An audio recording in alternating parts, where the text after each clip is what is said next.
Hello students, आज हम लोग ब्लॉक डायग्राम के बारे में देखेंगे। बहुत ही इम्पॉर्टेंट टॉपिक है और हर एग्ज़ाम में इससे एक क्वेश्चन ज़रूर रहेगा आपके लिए। तो ब्लॉक डायग्राम का थोड़ा सा इंट्रोडक्शन हम लोग सबसे पहली क्लास में देखे थे, जिसमें हम लोग ओपन लूप और क्लोज लूप कंट्रोल सिस्टम देखे थे। उसमें जो ब्लॉक्स दिया हुआ था समथिंग लाइक दैट, यहाँ पे भी ब्लॉक्स रहेंगे। और जो ट्रांसफ़र फंक्शन हम लोगों ने देखा था वही इसका मैथमेटिकल मॉडल होगा। ट्रांसफ़र फंक्शन आपका Laplace transform of output to the Laplace transform of input जो होता है वही होगा। आइए देखते हैं ब्लॉक डायग्राम को कैसे हम लोग डिफाइन करें।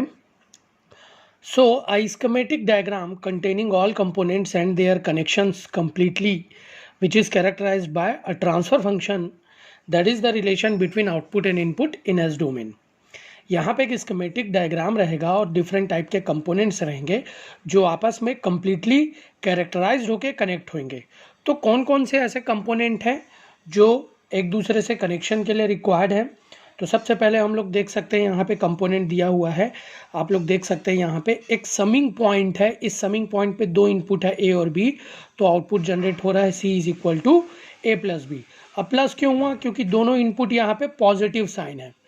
सिमिलरली अगर दोनों इनपुट में से कोई भी अगर एक नेगेटिव हो जाए तो आउटपुट क्या हो जाता है? वो पर्टिकुलर इनपुट का नेगेटिव साइन होता है। जैसे कि ए ये पॉजिटिव है, बी यहाँ पे मैं नेगेटिव दे रहा हूँ, तो आउटपुट क्या हो जाएगा? ए माइनस बी। क्लियर है? ये समिंग पॉइंट हो गया। सेकेंड कंपोनेंट है टेक ऑफ पॉइंट का। आप लोग देख सकते हैं दो यहाँ पे स्ट्रेट लाइन शो किया गया है। ये स्ट्रेट लाइन आपस में एक दूसरे से एक पॉइंट के थ्रू कनेक्टेड है। यही मेरा टेक ऑफ पॉइंट है। ठीक है, इस पॉइंट को मैं लेफ्ट राइट शिफ्ट कर सकता हूँ।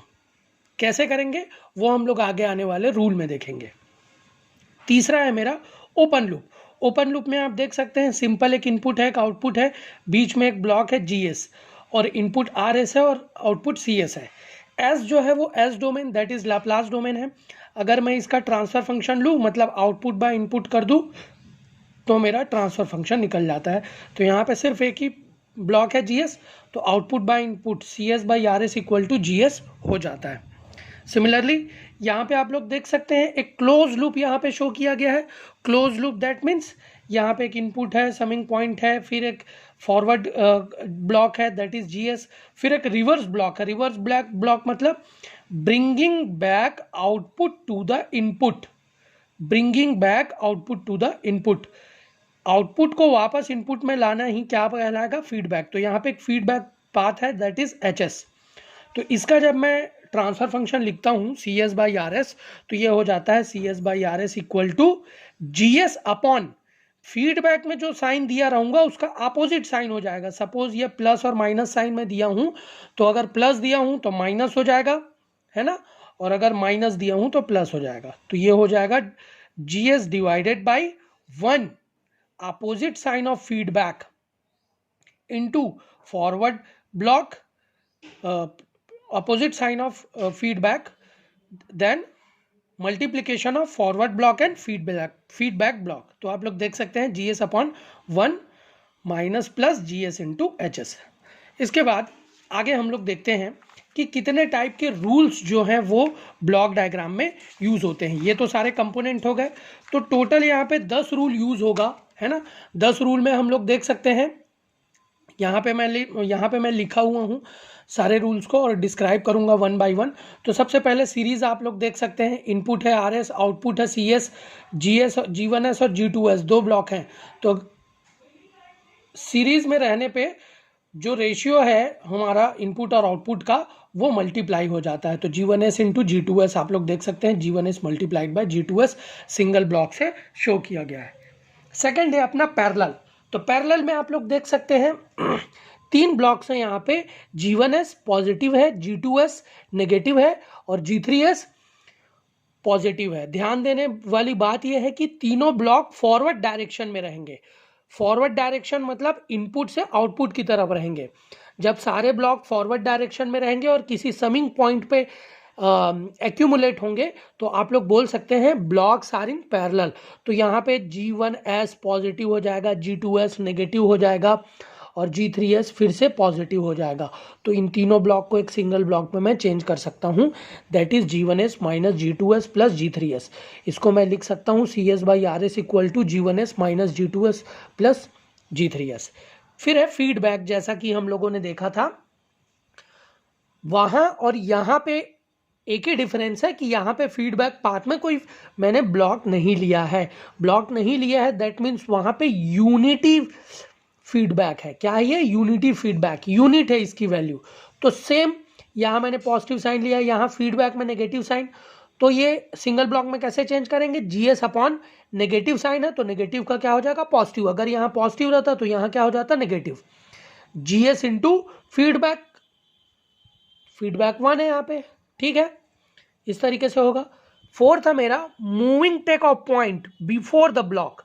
ये टेक ऑफ पॉइंट दिया हुआ है, TOP मैंने लिखा है टेक ऑफ पॉइंट, उसको मैं before the block, block GS के पहले शिफ्ट करूंगा।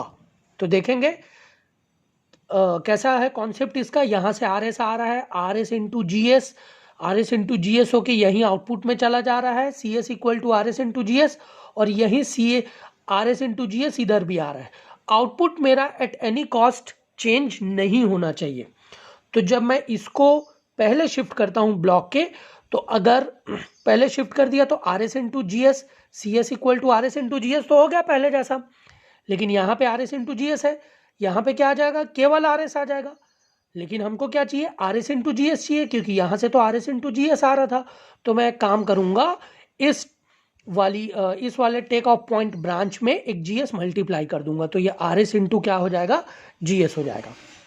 Similarly moving take off point after the block, यहाँ पे देखेंगे यहाँ पे आ रहा है RS इंटू GS, तो CS equal to RS into GS, लेकिन यहाँ पे आ रहा है केवल RS, और यही मेरा टेक ऑफ पॉइंट है। तो इसको जब मैं यहाँ पे शिफ्ट करता हूँ, आप देख सकते हैं इस टेक ऑफ पॉइंट को यहाँ पे शिफ्ट करूंगा, तो ये टेक ऑफ पॉइंट यहाँ शिफ्ट हो गया। तो ये क्या हो जाएगा? RS इंटू GS तो यहाँ आ रहा है, यहाँ भी क्या होगा? RS इंटू GS आ जाएगा। लेकिन मुझे क्या चाहिए? सिर्फ RS चाहिए पहले जैसा। तो मैं क्या कर दूंगा? 1 डिवाइडेड बाई GS, तो RS इंटू GS, फिर यहाँ से आएगा डिवाइडेड बाई GS, तो GS और GS कैंसल आउट हो जाएगा। यहाँ क्या आ जाएगा? सिर्फ RS आ जाएगा पहले की तरह। क्लियर है? ठीक है, आइए देखते हैं नेक्स्ट रूल।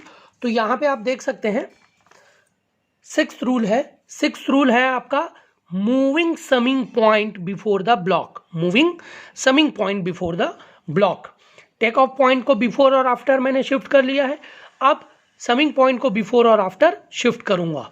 तो ये आप यहाँ पे आप देख सकते हैं एक समिंग पॉइंट दिया हुआ है, इसको ब्लॉक के पहले मुझे शिफ्ट करना है। तो देखते हैं, आप लोग देख लीजिए, यहाँ पे आ जाएगा x into GS plus y, तो CS इक्वल टू क्या हो जाएगा? x into GS plus y. वही चीज यहाँ पे आनी चाहिए, ठीक है। तो कैसे होगा? x इंटू GS तो आ गया, ठीक है, लेकिन पहले आप यहाँ पे देखेंगे जब इसको मैं बिफोर द ब्लॉक शिफ्ट करूंगा तो x यहाँ पे क्या आ जाएगा? x प्लस वाई, और GS का दोनों में मल्टीप्लिकेशन हो जाएगा। लेकिन मुझे क्या चाहिए? x into GS plus y चाहिए।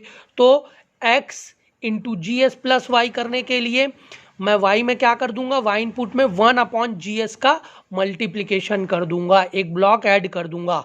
तो बिफोर द ब्लॉक जब करते हैं तो ब्लॉक का उसमें डिवीजन हो जाता है, याद रखिएगा, है ना। तभी मेरा क्या हो जाएगा? यहाँ पे क्या आएगा? y डिवाइडेड बाई GS यहाँ पे, है ना।